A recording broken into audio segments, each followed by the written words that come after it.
Getting ETH exposure in 2025. Ether near record highs. Tom Lee can see $15,000 by year-end. With ETH near record highs and Tom Lee eyeing $15,000 by year-end, investors weigh exposure through direct tokens, spot ETFs, or corporate treasuries. Ether, ETH, is trading near record highs, and bullish forecasts like Tom Lee's $15,000 year-end target have put a spotlight on how investors can best gain exposure to ETH.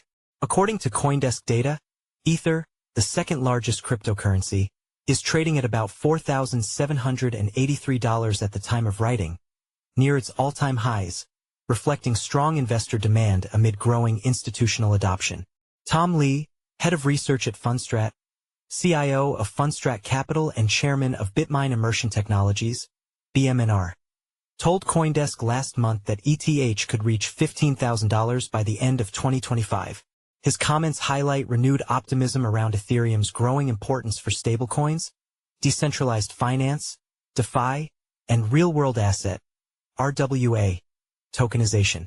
Owning ETH outright is the most straightforward way to participate. Holders gain full control of the asset and direct access to Ethereum's decentralized finance, DeFi, NFT, and staking ecosystems.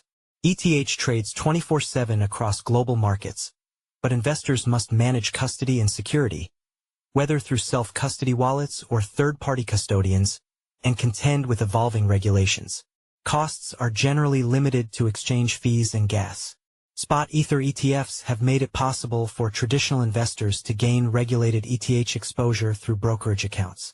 Some issuers are now seeking permission from the U.S. Securities and Exchange Commission, SEC, to add staking to their products. If approved, staking would allow funds to earn additional yield by securing Ethereum's proof-of-stake network and pass that income to shareholders. That would represent a first for U.S. crypto ETFs. Prominent ETF analyst Nate Geraci said on July 30th that staking-enabled Ether ETFs are likely to be the SEC's next hit list before it takes up applications for other spot crypto products. His point reflects a broader expectation that regulators will scrutinize staking first, since it blends DeFi-native mechanics with traditional fund structures.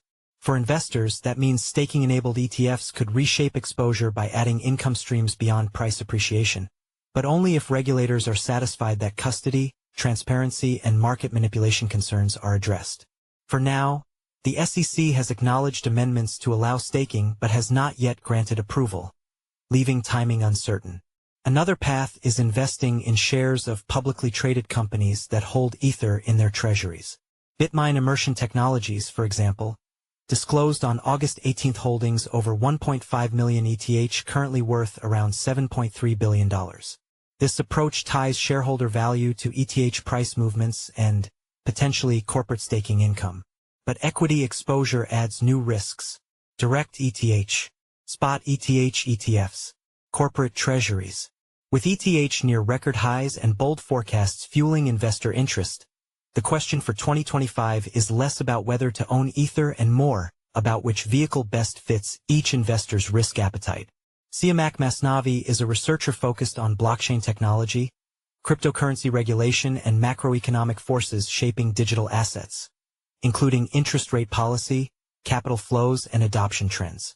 He holds an MSc and PhD in computer science from the University of London and began his career in software development, with nearly 4 years in the banking sector in London and Zurich.